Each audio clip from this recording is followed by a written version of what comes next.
সাংবাদিক তুষার আদিত্যা একদম রাবি শখকে ডিটারজেন্ট ছাড়া ধুয়ে দিয়েছে। আপনারা তাকে চিনেন তুষার আদিত্যকে, উনি হচ্ছে বিনোদন সাংবাদিক। উনি পোস্ট করেছে রাবি শখ, মানে ওনার নাম হচ্ছে বাড়ি শখ। লিখেছেন এর নাম হচ্ছে রাবি শখ, অনলাইনে সেলসম্যান, নিজেকে বড় মডেল ও সোশ্যাল ইনফ্লুয়েন্সার হিসেবে দাবি করে সে। আদতে সে একটা সময় কমার্শিয়াল ডান্সার ছিল। এরপর হুট করে সে মডেল এবং ইনফ্লুয়েন্সার দাবি করে অনলাইনে সেলসম্যানের কাজ শুরু করে। বিভিন্ন সময়ে প্রভাবশালী অনেকের নাম ভাঙিয়ে সে সেলসম্যানের কাজ করে। সম্প্রতি সে অন্তর্বর্তীকালীন সরকারের প্রধান উপদেষ্টা ডক্টর ইউনূসের নামও ভাঙানো শুরু করেছে। দেখুন সে ফেসবুকে কি পোস্ট দিয়েছে। সে প্রথম একটা ক্যাপশন দিয়েছে, প্রধান উপদেষ্টা doctor Yunus sir inspired China mart. দেখছেন, মানে ডাক্তার ইউনূস স্যারকে এখানে টানার দরকার কি? আরেকটাতে লিখেছে, global superstar Mohammad Yunus sir inspired designer dress. Yunus sir কি ওনাকে কি ডিজাইন করে দিয়েছে ড্রেসটা? তারপর সেখানে আসেন আমরা কিছু কমেন্ট পড়ি।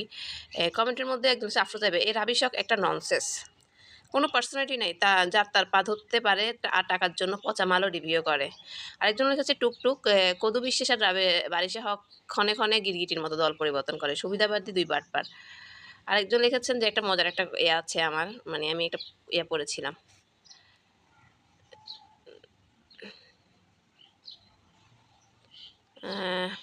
এই তো এটা আফরিন রাহা লিখেছেন, এই মেয়ের ক্যাপশন দেখলে বিরক্ত লাগে, সে ভিউর জন্য যে কোনো ক্যাপশন দিতে রাজি।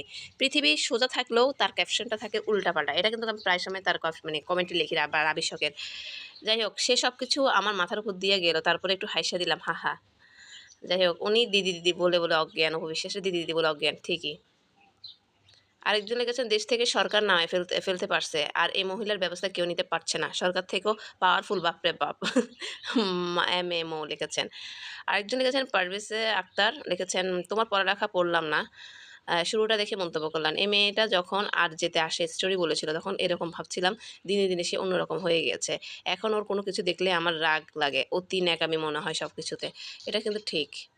এগুলোকে আইনের আওতায় আনা উচিত। নুরুল দুর্গ, সব উন্নতি আর উন্নতি, এদের দেখায় কেউ নেই। টয়লেট পেপারের অ্যাডও দেয়, খুব এনজয়িং।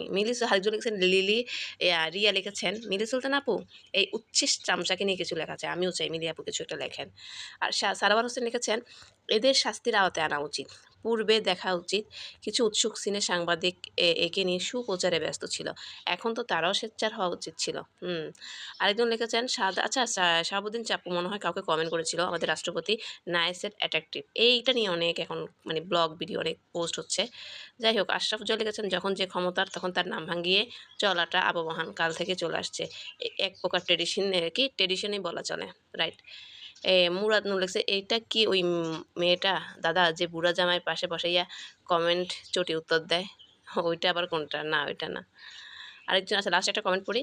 সাদিয়া রোশনি সূচনা লিখেছেন, রাবিশ বারিশাকে নিয়ে কোনো মন্তব্য করতে চাই না, তবে যারা অনলাইনে লাইভ করে তাদেরকে সেলসম্যানস বলার মানে কি? যারা লাইভ করে তাদের অনেকের অনেক রকম অদ্ভুত আচরণ থাকলেও সেটা বয়কট করা উচিত। তবে এটা যেমন একটা পেশা, ঠিক তেমনই সেলসম্যানও পেশা। পৃথিবীর কোনো কাজই ছোট নয়, পেশা নিয়ে অসম্মান করাটা উচিত নয় কাউকে, রাইট। সাদিয়া রোশনি সূচনা লিখেছেন, এখানে তুষার আদিত্যা লিখেছেন, সেলস বলার কারণ একটাই, তার কাজটা তো অনলাইনে সেলস, প্রোডাক্ট সেলস করা, তাই না? সেটা তার নিজের বা অন্য কারো হোক। আর হ্যাঁ, পোশাকে কিন্তু ছোট করে নি, পেশাকে কিন্তু ছোট করে নি, সরি আমার বানানো। যাই হোক, আপনারা এই রাবি চক্রে নিয়ে আপনাদের যদি কোনো মন্তব্য থাকে অবশ্যই কমেন্ট সেকশন খোলা আছে, কমেন্ট করবেন। আর অবশ্যই আমার ইউটিউব চ্যানেলটা সাবস্ক্রাইব করবেন। আর লাইক কমেন্ট মানে শেয়ার করতে ভুলবেন না।